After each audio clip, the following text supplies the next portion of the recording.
दोस्तों, मिलते हैं एक नए वीडियो के साथ। तो आज के टॉपिक में हम पढ़ेंगे स्टोरेज यूनिट। इसके पहले के वीडियो में मैंने कंपोनेंट्स ऑफ कंप्यूटर पढ़ाया, फंक्शनिंग ऑफ कंप्यूटर्स पढ़ाया और इनपुट आउटपुट डिवाइस पढ़ाए। तो आज के यूनिट 2 हम स्टार्ट करते हैं और उसमें पढ़ते हैं स्टोरेज यूनिट। तो देरी ना करते हुए वीडियो को शुरू करते हैं। तो तब तक वीडियो को आप लाइक करो, शेयर करो और सब्सक्राइब करो। ऐसे ही नए नए वीडियोज आपके कंप्यूटर के इंफॉर्मेशन मैं आप तक पहुंचाते रहूँगा। तो देखिए, पहला पार्ट है storage unit. Storage unit is a part of computer system which is employed to store the information and instruction to be processed. A storage device is an integral part of computer hardware which stores information data to process result of any computational work. तो देखिए, storage unit मतलब ऐसा computer system जो data store करता है, instruction store करता है। जब हम इंस्ट्रक्शन देंगे, कंप्यूटर हो या लैपटॉप हो, कोई भी इनपुट डिवाइस से हम कंप्यूटर को इंस्ट्रक्शन देंगे तभी हम स्टोरेज यूनिट से डेटा एक्सेस कर पाएंगे। तो देखिए आगे, without the storage device a computer would not be able to run और इवन बूट अप। तो without storage computer boot up नहीं हो सकता, मतलब स्टार्ट नहीं हो सकता। नॉट एबल टू रन मतलब रन भी नहीं हो सकता, क्योंकि जब स्टोरेज ही नहीं रहेगा तब ऑपरेटिंग सिस्टम कैसे काम करेगा। We can say that a storage device is hardware that is used for storing, porting and extracting data file. Storage device is hardware कैसे यूज होता है? Storing, porting and extracting data files.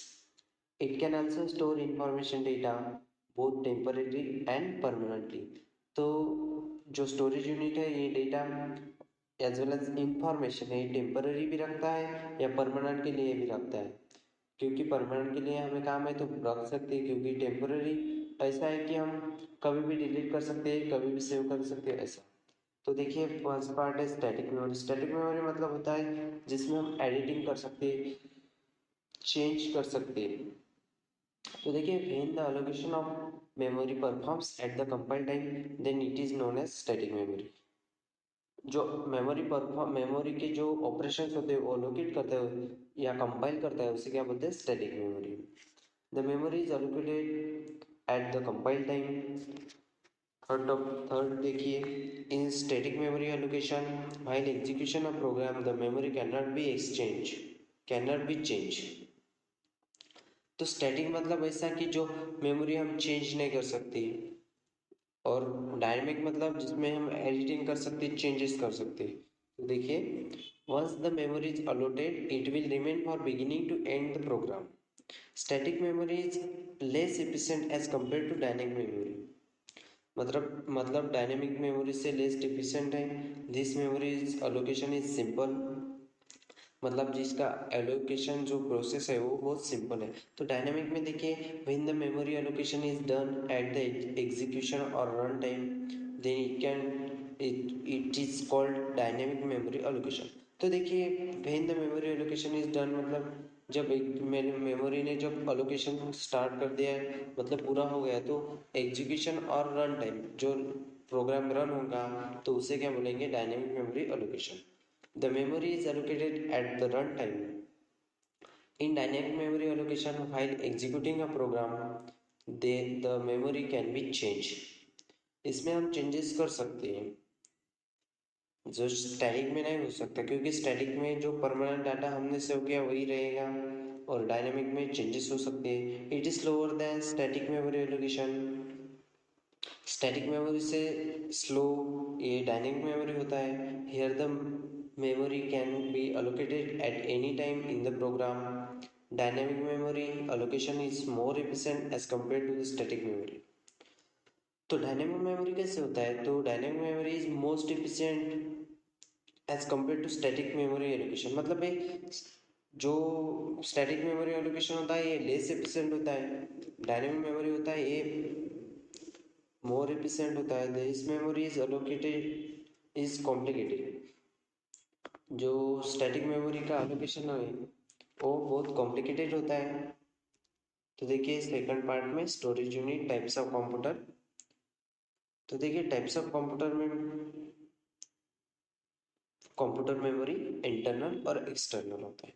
तो देखिए internal में क्या आता है, कैची memory आती है, रैम आता है, सिक्वेंशियल एक्सेस आता है, वर्चुअल मेमोरी आती है, रोम आता है।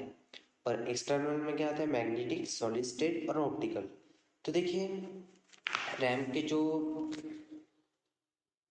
टाइप्स है, तो देखिए यस रैम, स्टैटिक रैम और डायनेमिक रैम। देखिए RAM and ROM are called primary memory और मेन मेमोरी। रैम रैम और रोम को क्या बोलते हैं, प्राइमरी मेमोरी बोलते हैं। तो देखिए और इसमें रोम के टाइप्स दिए हैं, यम रोम, पी रोम, ईपी रोम, ई रोम। तो देखिए मैं इसके जो एग्जांपल्स है इसको मैं एक्सप्लेन अगले वीडियो में करूँगा, क्योंकि ये फुल एक्सप्लेनेशन आपको दिया है। और देखिए ऑप्टिकल में क्या आता है, सीडी, डीवीडी। मैग्नेटिक में आता है hard disk drive. Solid state में आता है solid state drive, USB memory stick, ETC. उधर देखिए प्राइमरी स्टोरेज डिवाइस। तो प्राइमरी स्टोरेज डिवाइस क्या होता है, it is also known as internal memory and main memory. This is a section of CPU that holds program instruction input and intermediate result. It is generally smaller in size. RAM random access memory होता है और ROM होता है read only memory. Are examples of primary storage. ये क्या है, इसके किसके एग्जांपल है, प्राइमरी मेमोरी के। इसे प्राइमरी स्टोरेज भी बोलते हैं। और सेकेंडरी स्टोरेज में क्या आता है, हार्ड डिस्क आता है, DVD, CD, pen drive, SSD. तो देखिए secondary storage memory that is stores external to the computer, it is mainly used for the permanent and long term storage. जो सेकेंडरी मेमोरी होती है, हम लॉन्ग टर्म स्टोरेज में हमें उसे permanent के जरिए हम रख सकते हैं।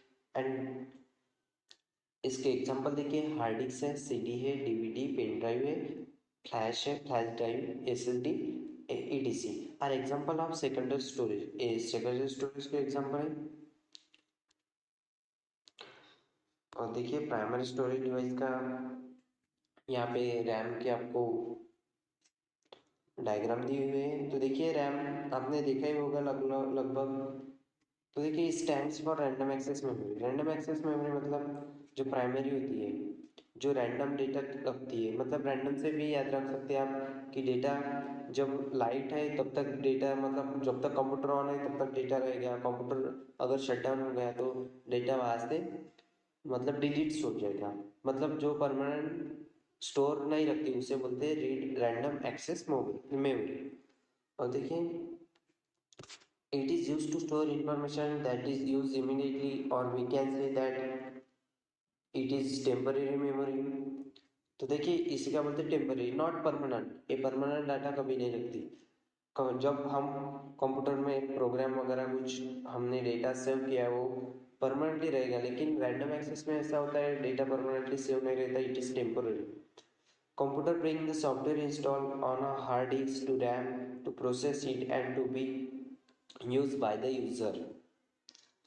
तो computer bring the software install on hard disk. जो सॉफ्टवेयर इंस्टॉल हम हार्ड डिस्क में करेंगे, हार्ड डिस्क से वो रैम में जाएगा, then after that it process. कोई भी डेटा रैम में जाने के बाद ही रन होता है, क्योंकि वहाँ पे प्रोसेस होती है।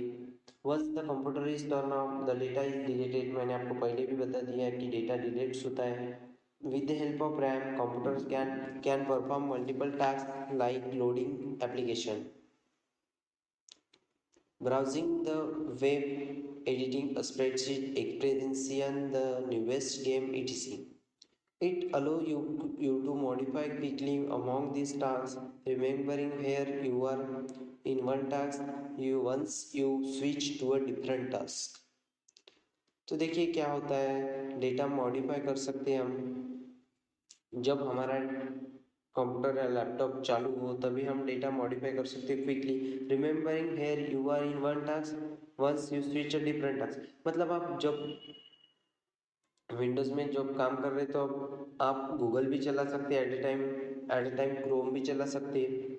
This is called modify. मतलब मॉडिफिकेशन हम जल्दी, मतलब मोबाइल में भी हम ए भी ऐप यूज कर सकते हैं और इसके दूसरा भी ऐप्स यूज कर सकते हैं। It is remembering. तो देखिए